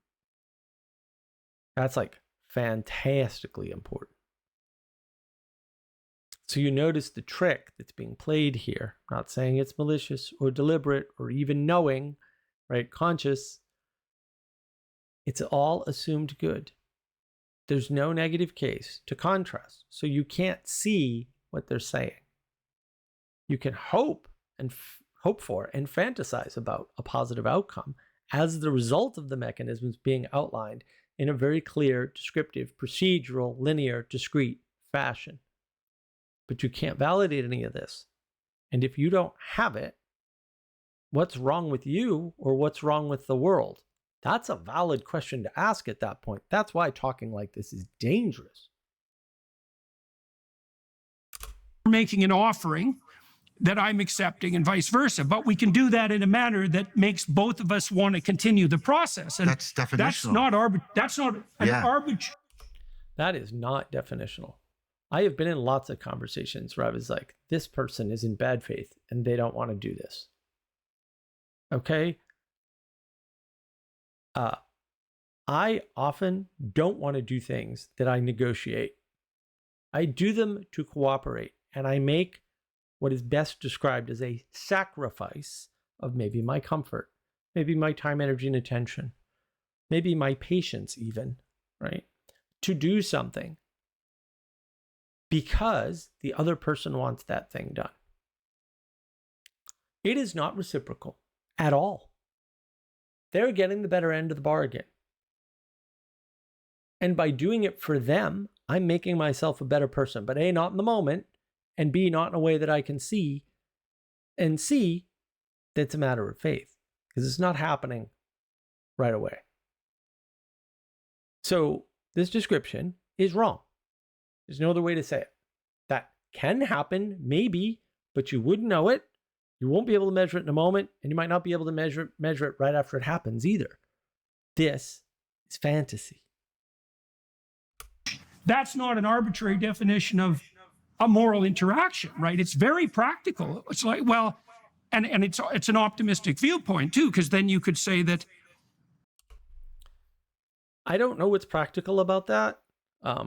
Let's take two serial killers helping each other out. Busted, wrong, already disproved your thesis entirely. It's done. There's lots of those cases, right? I would argue the corruption, the replication crisis in science, right? You can't reproduce the experiments, is exactly that problem. We all got together and we all said we were going to do science this way and that this is how science worked. And we all cooperated to support each other's work. And it felt good for everybody. Unfortunately, you did shitty science. Oops. Well, that doesn't work now, does it, sir? No, it does not. It happens all the time, though. It just doesn't often have a good outcome. Because you're not describing a higher good. You're describing a local good.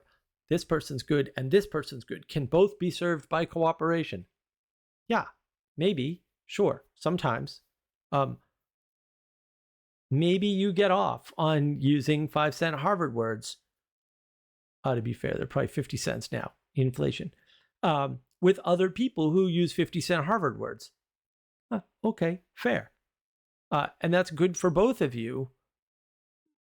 Is it? Is this good for both of them? I'm thinking not. And it's certainly not good for their viewers, because there's a lot of enchantment going on here. And a lot of people don't know how to explain that, right? They don't know how to describe what's going on. They don't have the wherewithal, the skills, because they're skills. I'm not more intelligent than either of these gentlemen by themselves. I'm probably not more intelligent than a tenth of either of them. That's not the issue. The issue is, to quote an excellent movie, I have a certain very specific set of skills. And so I'm able to see these things more clearly than most people. I developed those skills by hanging out with people who go to Harvard, by the way, and MIT and other such similar schools, because I had the great fortune of being born near Boston and then living in Boston and then living right outside of Boston.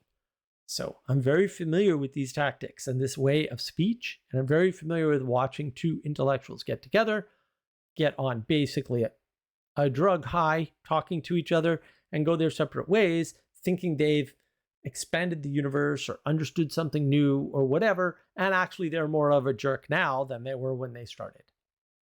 That happens all the time, by the way. We can just go down to Harvard Square and you can go watch it happen if you want. I can point it out to you if need be, but that happens all the time to these types of people. I understand, because I'm one of these people. If you really like a good, deep conversation, I try to keep it deep. These guys are really not deep, right? We've already talked about, well, we started from the one person and now we've got two people, and now we've got two people moving up in emergence towards the good. Okay. Small world, though, actually. There's only two people in it. We haven't accounted for the sorts of things that Plato starts with, right? Plato in the Republic. I have two videos on the Republic. I'm going to put up a third one, by the way, but someday makes me too angry to talk about book 10. Plato says, look, you can't understand justice from the perspective of one person. And then the argument proceeds from there. This is in the beginning of the book, right? The argument proceeds from there. Oh, well, but we can understand justice by talking about two people. And Plato basically squashes that idea and says, no, you can't. Socrates is the character. Plato is the author in this case. Socrates says, no, you can't do that, right? You have to consider the city, which is not one or merely two people. And it's not just people. There are classes in the city. There's a hierarchy in the city. You have to consider all of this and more to talk about justice. That's pretty deep. This is not a deep conversation. That's the difference. Hopefully you can see that difference. Basically, more moving parts at different hierarchical layers. So Jordan's doing some enchantment. That's good. That'll push John's boundaries because he's very me, as I pointed out in my last commentary. But we're nowhere near where we need to be. Nowhere near. The patterns of action that most optimally facilitate the desire to continue the patterns of action in principle, are pointers towards the most moral way of behaving. Not for serial killers. Not for sociopaths. Not for people who are greedy. Right? And I think that's manifest in something like play. We know there's a mammalian play circuit, so we're actually adapted to having these happen.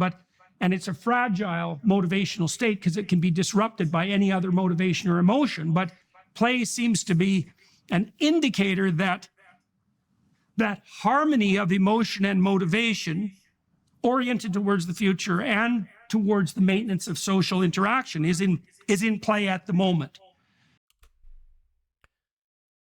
There's a lot of missing context here. Is the social interaction good? Because this is the leftist argument.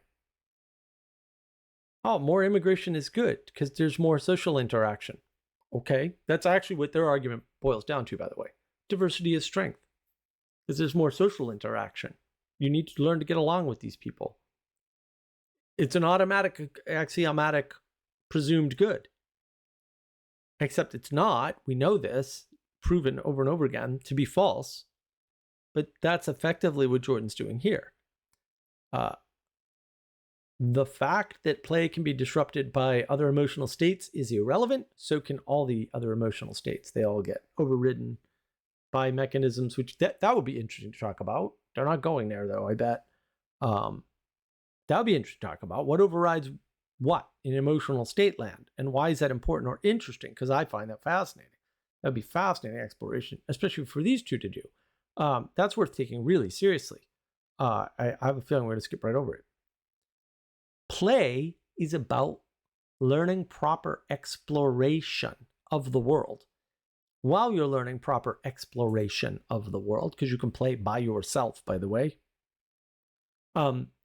you may at some point develop the opportunity to play with others. And now your play gets upgraded from, we'll say, personal play or private play, private exploration, to public exploration, which requires the development of the skills of cooperation through direct participation. In John's model, that would be participatory knowledge. Oh, we're participating, we're learning how to participate in play, so the stakes are really low or something. You know, it's a good way to talk about it, but whatever. And that's how we get participatory knowledge of the world and others. Sure, play is how we get participatory knowledge. When play is properly facilitated by others, in other words, we have a bounded space with lots of filters and limitations so that we have some focus, we can explore safely. Jordan Peterson talked about this in the past. He talks about the little kid that sort of runs away from his mother and then runs back and runs away a little further and runs back. Oversimplified example by him. Sure, probably, don't care. Same thing applies with all kinds of play. Imaginative play by yourself and play with others. It's all the same exploratory mechanism. What should I explore? How far should I explore it? If I explore the stove and I burn my hand, maybe I don't explore the stove again. Good plan, bro. Maybe some kids need to burn their hand on the stove to learn. Yeah, because that happens all the time, actually. Talk to enough parents, you'll figure it out. Oh, I had 7 kids, but this one just had to put his hand on the stove and burn it before he stopped doing it. He would not obey without that. There are people like that. There are children like that. They are not rare, by the way. You need to know that. It's actually really important. That's exploration. And some people have higher exploratory thresholds than others. That runs right into adulthood for most people. Where those lines are and when they change in your life, don't care. The fact is they're there, though. And I don't think that this seems to me to be a very powerful argument against something like moral relativism. It's like, no, there are a very finite number of ways that you can pattern your dialogos, let's say, so that both parties involved want to stay involved in it over radically long spaces of time, and not just time, let's say, also different domains of inquiry. Okay, lots of problems here. Dr. Peterson made a relativistic argument. Sorry, bro, but you didn't list a standard. If you don't list a standard, your argument is relativistic by default and by design, and it can't be anything else. You can appeal to the goodness of wanting to continue a conversation. That might lead you down a bad path. Let's suppose, for example, that, let's say you're Dr. Vervaeke, you have some Twitter interactions with somebody, you have them on your podcast, you want to continue the conversation, even though it becomes very clear in the beginning, they're not familiar with their work, with your work, and they didn't do any homework. and they don't actually have valid critiques of your work. Which is not to say they don't want you to try and explain it, particularly so they can demonize you later to their audience, because that happened, right? John had this conversation with this gentleman whose YouTube channel, YouTube name is Digital Gnosis. We're quite familiar with him. He got his tail thrown off of the Awakening from the Meaning Crisis Discord server, which was a hard thing to do, in fact, but he managed it. Or you could be Dr. Peterson and have on somebody like Destiny, who just makes things up and says untrue things. And then rather than push back on that, because you want the conversation to continue, you let his audience see it as a win and your audience see it as a win for you. And no progress is made, but much time is wasted. And no one's pointed towards the good, because we didn't point towards the good, because we privilege the interaction, the relativism, over goodness, over truth, and over beauty. That was not a beautiful conversation. There was a lot of lies going through that conversation, right? And it wasn't good. It wasn't towards the good. It wasn't a good conversation. I did not learn anything from it. It did evoke anger in me that this guy's allowed to speak publicly. He doesn't know what he's talking about. He's making stuff up and parroting things he's heard. He can't be doing any research. He games 10 hours a day. Is there time for research if you're gaming 10 hours a day? What's going on, man? He doesn't know anything. He hasn't done any research on anything in his entire life. Come on. Why are you talking to him? Because you privilege the ongoing conversation as though that's somehow curative. Well, and I suppose if you're a psychologist, you might actually believe that. Can be curative and is curative are different things, just to let you know. So you continue the conversation because the goodness is in the continuing the conversation. I don't think goodness can be contained within a continuing conversation. I think it's way bigger than that. Way bigger. And there's nothing about that that isn't highly constrained and orderly. Yeah, this is. Where is the constraint and where is the order? An order will emerge, but it's not the only order that could emerge. Is all order good? The academies are ordered, but they're not good. Everyone's skeptical about institutions. They're ordered. They don't seem to be doing the good right now. The presumption is on the good here. But we haven't established it. It's all relativistic so far. There's no standard. In order for something to not be relativistic, you need a standard and a way to measure it. Minimally. Those are just two things you absolutely have to have. That's not exhaustive. Necessary but insufficient. We don't have either of those. We don't have what's necessary to not be relativistic. I'd love to get out of the relativism. That would be fantastic. First of all, I think very highly of what you're saying. It's convergent with a lot of things that I also think highly of. I mean, this is Habermas's proposal of universal pragmatics, that there is in the very act of communication, and he doesn't mean simply information exchange. He means in the very act of dialogos, which I agree with him, is necessary for a properly functioning society, let alone a properly functioning democracy. Ladies. Okay. I don't understand this dialogos concept at all. I just don't get it. I don't know why conversation is this wonderful thing. It doesn't seem to be. The ancient Greeks were basically pretty clear. If your philosophy doesn't lead to an action, it's a terrible philosophy. That is correct. That is correct. In other words, conversation is crap. Ignore it. Still my advice.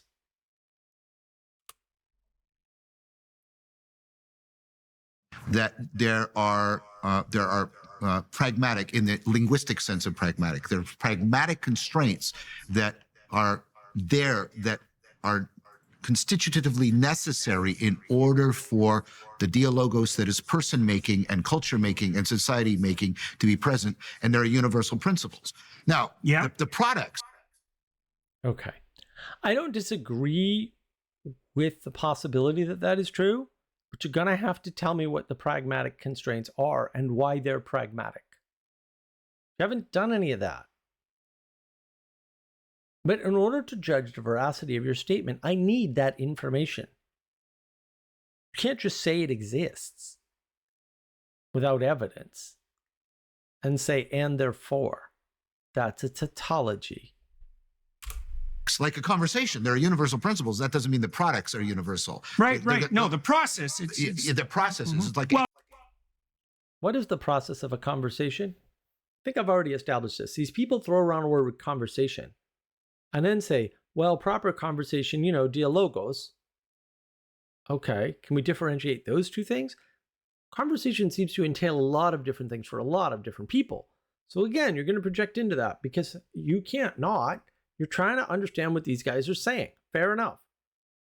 I'm also trying to understand what they're saying, but they're actually not saying what they think they're saying, and they're not saying anything helpful at all. There hasn't been a single pragmatic piece of information, knowledge, signal out of these two yet. Not one thing. Not one. We're 37 and a half minutes in. They haven't given me one practical thing that I can do, that I can look for, that I can count on, that's reliable, consistent, accurate, or precise enough for me to judge or value. They're saying the value's there. They're implying the good, sometimes outright stating the good, but they seem to be skeptical of truth. They seem to just say beauty overlaps with rationality. Like, maybe, or love. And I don't, even if that's true, how is this relevant to my existence? We haven't defined conversation. We keep equivocating on conversation and making a difference between conversation and dialogos, or proper conversation or something. Okay, how do you know it's proper? Towards what end? Make final cause great again. Tell me what the aim is so that I can judge. I can't judge with no aim. You've been giving me any aim of, we'll say, a proper conversation. It's all, as long as the conversation keeps going, it's good so far. No, that's false. Well, and you added another layer to that, which is relevant with regards to emergence, because, you could say, well. No, he's admitting emergence. I want to be 100% clear here. These guys are emergence as good guys.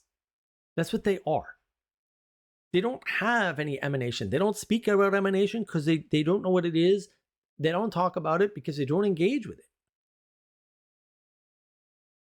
I don't know why they don't engage with it, but they don't engage with it. They should engage with it. I don't know what's going on here, but look, I'm not making this up. This is how they talk. These are the words they use. Sometimes it's hard to see. I get that. Like, absolutely. It's hard for me to see. It took me years to figure out what the hell was going on with these two.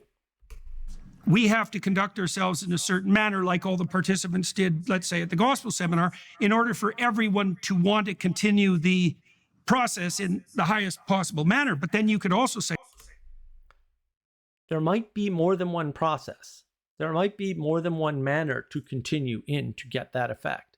I don't know. So I don't know why he's nailed it down to a manner or a process, other than they're scientists and they really like procedures. And so that's where they go with these things. I would rather feel my way through a good conversation, or to a good conversation, or feel my way out of a bad one. I don't want to use a procedure on you. That sounds horrible. It sounds dehumanizing. I'm not a fan.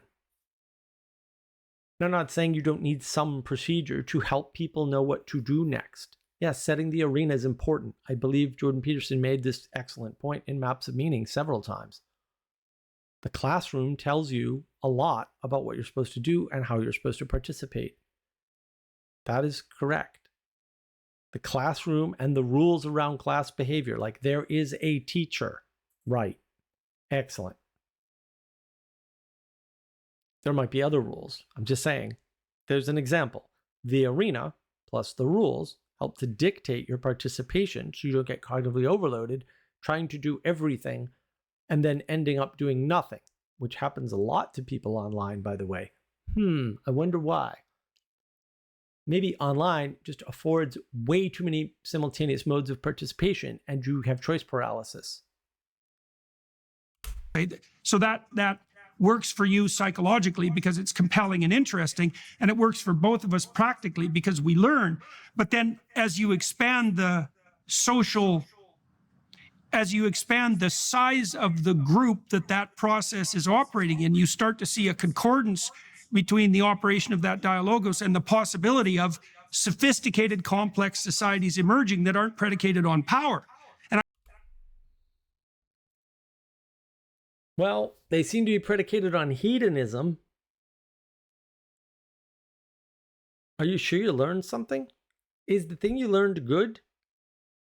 Is it correct? Lots of people learn things that aren't correct. I mean, this was Tucker Carlson's whole shtick, right? With that history guy he brought on that was so controversial recently. I apologize, can't remember his name. They're having an interaction and saying, look, there are things about history that you weren't told. Okay, yeah, almost all of it has to be true. I don't have time for the minutia of somebody else's everyday life because I have to live mine and track that instead. What is your point exactly, please? And then Tucker Carlson privileges this idea that, well, there's other ways of looking at history. Thanks, Captain Obvious. So what? Now you have choices and you have to decide which way of looking at history is best. And what if you can't know that in your lifetime?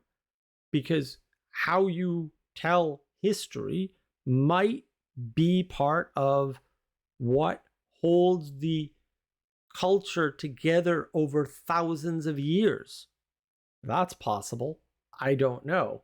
I'm not making it. Oh no, I'll make that claim. Never mind. I'll make that claim. There have to be things that do that. That probably one of them. I'll fight on that hill. I don't know if I'll die on that hill, but I'll defend that hill for a while. We'll see where it goes if you don't think so. Fair. So these are more important questions. So in a way, what Dr. Peterson's doing is he's adding layers, right? He's adding the hierarchy. He is enchanting things, but in a very linear, flat way. He's privileging these presumptions of, we'll say, the true, the good, and the beautiful, mostly goodness here, and a little bit of truth, and tying them back to personal, private emotions. Well, I get something out of it, and you get something out of it, and therefore we keep doing it because it's good. That doesn't follow logically, and it's not true in practice for sure. I've been in lots of conversations where I was like, well, this went sideways fast, and this guy didn't get anything good out of it, but he got a lot of bad stuff out of it, a lot of anger and resentment. You know, people imagine whole words and phrases that have been used on. I've watched it. I've watched conversations between people, and one guy goes, you called me a blah, blah, and he didn't call you anything ever. What are you talking about? That happens all the time. But the other thing happens too. Oh, I just feel like I had such a wonderful conversation. Cool, man. What'd you talk about? Oh, well, I don't really remember. I'm not saying it's bad, but kind of a problem, don't you think?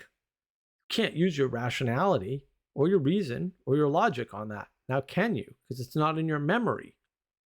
Oops. I guess Jordan and John have to reject that. But it meets their previous criteria. Contradiction indeed. This is a problem. And I think that's why we have, for example, in the United States, we have the First Amendment. It's because it's a recognition that something like you have the right to engagement in the dialogos, not merely because it's a right, let's say, because you're made in the image of God, or it's a right because the state grants it. It's actually a right because it's a necessary precondition for the maintenance of the society as such. And that's not arbitrary. It's like it works for you, it works for the people you're immediately communicating with, but it also works to stabilize society across long spans of time and to make it grow. And so you can't dispense with that without bringing the whole hierarchy. I want to add. That's wrong. Everything he said historically is incorrect. This is a continental European misunderstanding of what is uniquely a US experiment. And it is an experiment. And it is stated in the Federalist Papers. Why do I have to keep telling people this? Can't anybody read anything and do their freaking research? The experiment doesn't work without God. That might be a hint. The reason why the First Amendment was come up with was primarily because the voices of the people were being silenced in the Parliament. Parliament is a very new and fundamentally flawed form of government. Parliament in the United Kingdom, or in England in particular, it was England at this point, is enabled, facilitated, and encouraged by the largest corporate monopoly the world has ever seen. That might be a hint, not only as to why half of the British colonies revolted, but also as to why it was important that our voices were heard. We had taxation without representation. You can't have representation without free speech. That free speech was granted to everybody because it had to be. There were like 4 people living in the colonies. It wasn't a big community. It was a tiny number of people spread across an unbelievably large area. Much larger than England.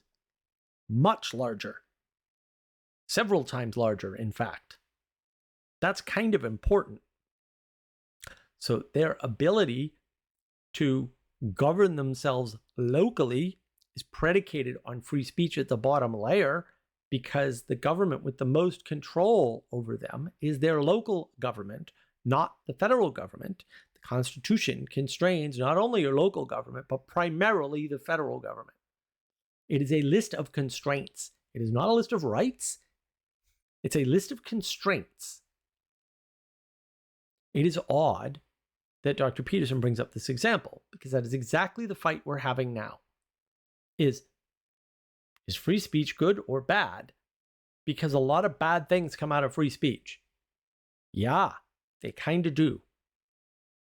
It's possible, because the experiment isn't over and is relatively new. It's 250 or so years old, right? The experiment is not over. We do not know if free speech leads to this wonderful result through time for societies and cultures. We don't know that. We've presumed that. I understand. Look, I'm an American. I'll love to believe that the principles that I was raised on are all perfect and correct, but I know they're not, and I don't know which ones are wrong or how they're wrong. I don't. I'm trying to work that out still in my head with others all the time. But this is exactly the argument that the, we'll say, far left, hardcore leftists are making, is that free speech is bad, right? This is rather self-serving for them because they don't seem to have truth on their side, right? And they can't seem to manufacture enough facts to make themselves look good, probably because they weren't ever good, but that's a different video. You want to see that video? Let me know, because boy, I don't need much provocation to make that one.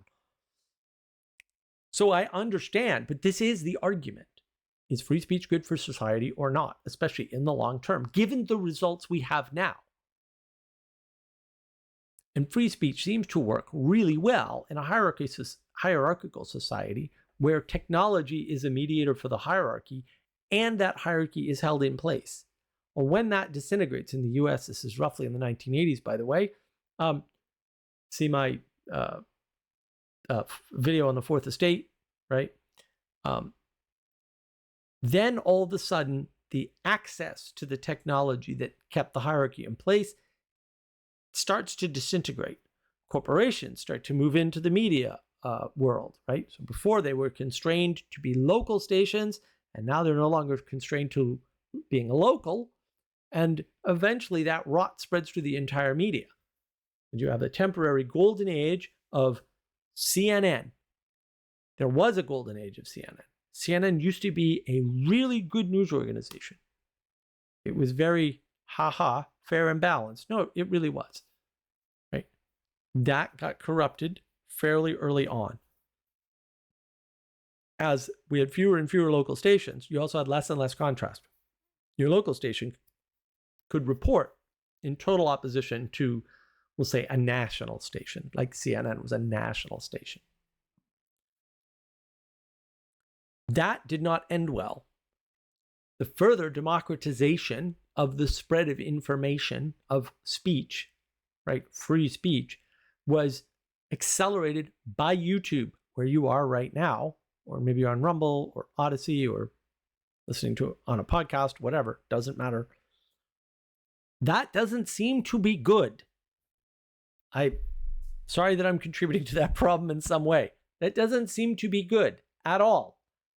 That correlates well with the destruction of all the good things that we know we had. I'm just saying, there's a correlation there. I'm not making a causation claim, but also, are you sure? Because many people are making that causal claim. And I'm not sure they're wrong at all. I'm not saying they're right, but I'm saying you got to consider carefully a statement like that before you make it, because it doesn't seem that way. The evidence is rather pointing in the opposite direction, incidentally. That's important to know. This is more enchantment. Presuppositionally good for more speech. Is it? That's the argument we're having now. For real. To it. Yep. So, and this goes to work I've done with Dan Chappie and a whole bunch of other people.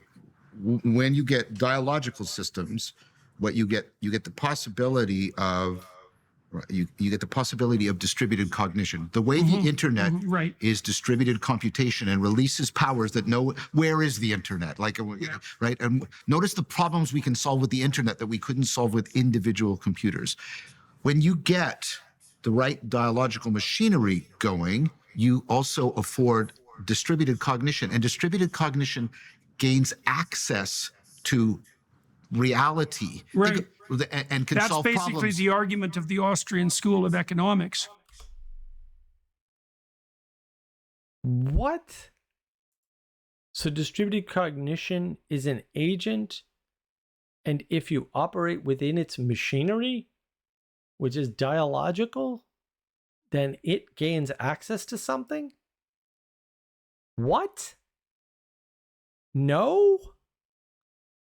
What? So now there's another agent in the world called distributed cognition? Okay. And there's a dialogical machinery?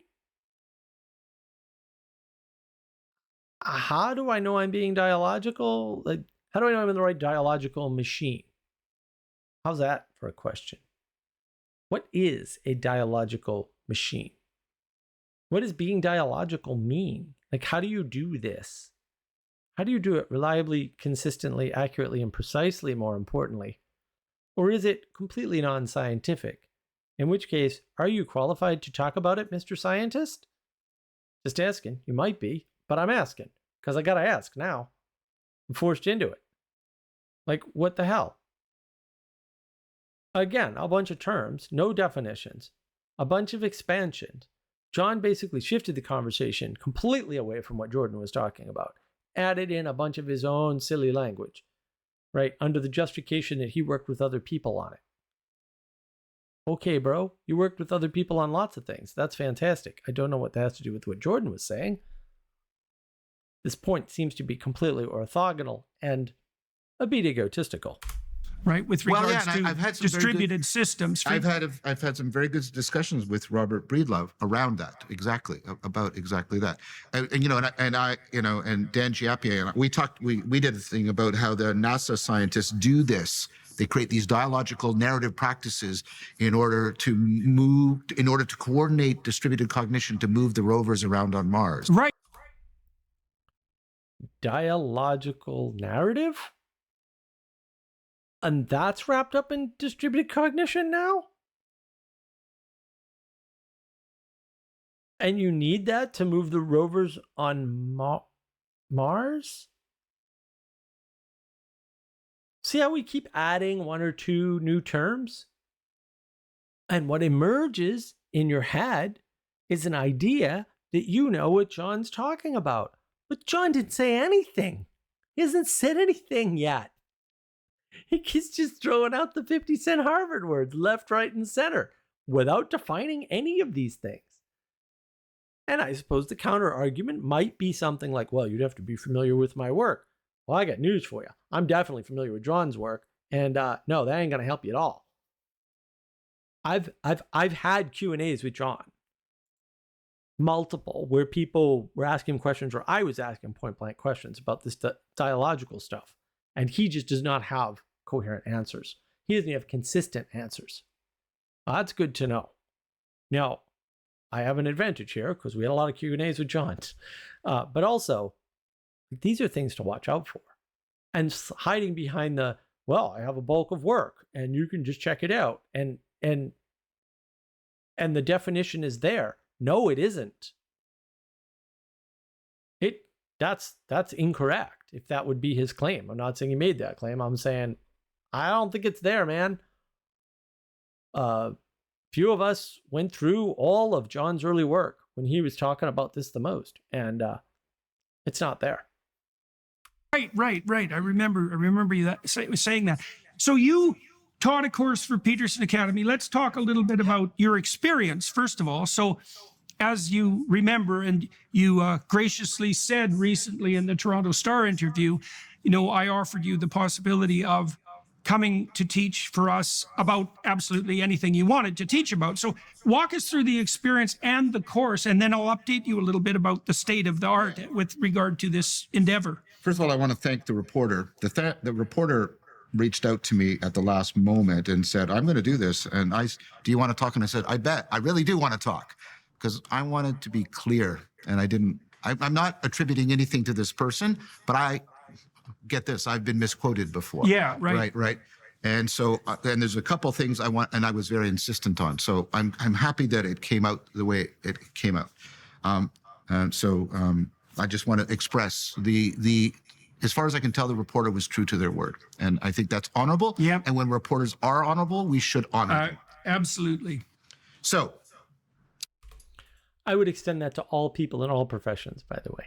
You see anybody doing something honorable, yes, you should point that out. You should allow that to be exemplified, that there is goodness in the world. that being said, first of all, let's talk about the first course that's out right now, but I've done 3 for you so far. Right.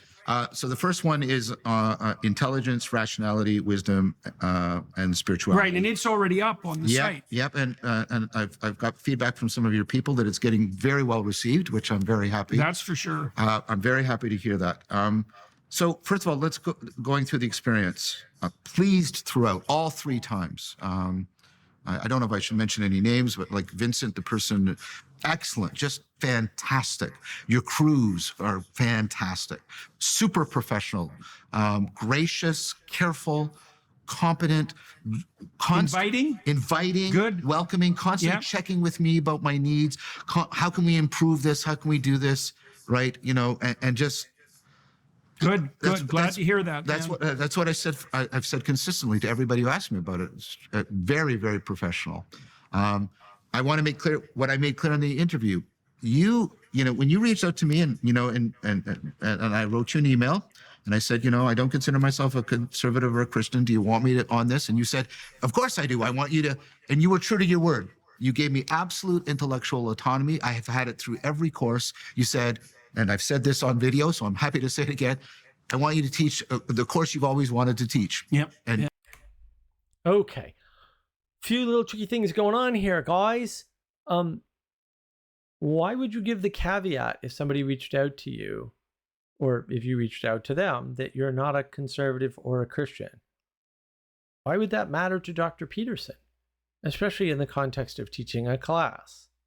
So this is a sneaky way of denigrating conservatism and Christianity, and also linking them together, which, yeah, that's more suspect nowadays. And then being surprised that the bad thing that you presumed would happen because conservatism and Christianity didn't happen, and praising that, that's a really backhanded way of attacking both conservatism and Christianity. I don't think John's doing this maliciously, guys. I don't think he has it in him. But also, he's doing it. And I'm a pragmatist, so I don't have access to your brain. I don't really care why you do things. Honestly, I care what you do. Sorry, bro. Also, you'll notice this is very focused on John's experience. Like, what was the experience like for you? Okay. I'm more concerned of what the experience is like for their students and what they're learning. That's just me. Yeah. True to your word, all the way through, for all of these courses so far. I'm proud, genuinely proud of all of the courses I've done. Great. Well, we're dead serious about that. I mean, my intention in identifying people is that I am bringing people to the platform whose views I want to hear. And I actually want to hear them.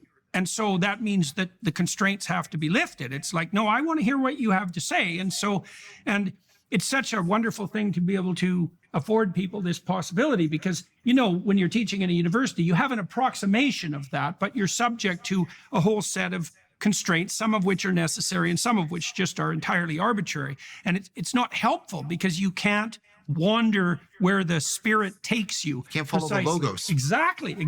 And you need to be able to do that. And I think I've taught 3 courses for Peterson Academy too. And I certainly felt the freedom that this new format allows. And so I should bring you up to date a little bit too. So the freedom that the format allows? A format is a constraint. So yeah, all freedoms emerge for real from constraints. That is true,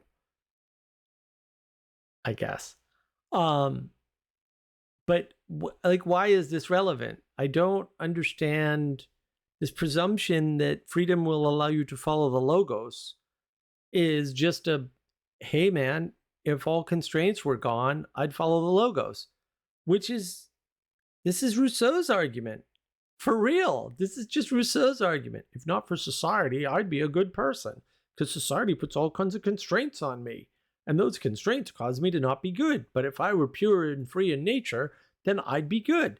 That's the same argument they just made. Rousseau is a jerk. I don't know what to tell you.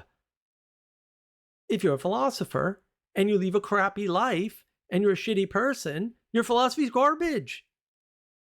Don't adopt garbage philosophies. Why would you do that? What's wrong with you? Well, maybe there was some good. Yeah, maybe. But if it was good, you can derive it yourself. And if you can't, you shouldn't try to enact it, even if it's good, because you'll screw it up. Because that's what we do as humans. That wasn't hard. Was that hard? That didn't seem hard. I'll tell you what's hard, though. Listening to all this. Look, it's 2 hours. I know we're over 2 hours. And it's late. I'm tired. I'm shocked. I'm going to need some emotional recovery time. So look, we're going to wrap up part 2 here. I really wanted to get this done in 3 parts, but I can't. I don't see it happening. It looks like it's going to be another 4-parter. Look, if you guys are finding this helpful, encourage me in the comments, please, because this is brutal. This is brutal. These are 2 guys I really respected. John changed my life. I've said that before. Jordan Peterson, not so much in the way that John did, for sure.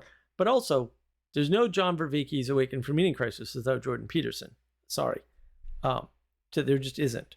I'm not saying it wouldn't be released. I'm saying it doesn't have any purchase at all. So nobody cares about meaning until Dr. Peterson makes meaning popular somehow, right? Or makes it accessible. And then Dr. Vervaeke comes in and gives us a science of meaning. Very helpful, very useful for figuring out where, let's say, the people on that side, the atheist side or the secular side, are coming from and why they're stuck. The science of meaning is extremely powerful. We've used it for years now to great effect to help many people. So to see these two off in the clouds, being completely anti-pragmatic, being totally relativistic, presuming the good because we're still talking, bro, is very disappointing, and it's hard on me emotionally and mentally. I don't like having to do this. I've said that before, but it bears repeating. I didn't think Peterson would go off the rails, but he's not on mission anymore. And I don't know what missions he's on, because he's basically admitted he's not going to tell anybody. Because propositional creed is bad or something. I don't really understand the argument, to be honest. It's not a good argument. So these are the things you have to watch out for. And maybe just avoid outright. Like, a lot of people want to believe, like, well, I'll never fall for that. Yeah, you will. And maybe that means you just need to avoid it. And maybe you're missing some good stuff and avoiding it. I understand that. But maybe missing 2 or 3 good things is better than adopting 1,000 bad things, or an indeterminate number of bad things, because combinatorial explosion is correct. And relativism means there's a lot of bad stuff you're going to talk yourself into in relativism. And you're never going to see it coming until it's way too late. So that's why I'm doing this. I apologize. It's terrible, but it has to be done. But listen, I appreciate that you guys are still on board. Again, leave me some comments, and thank you for your time and attention.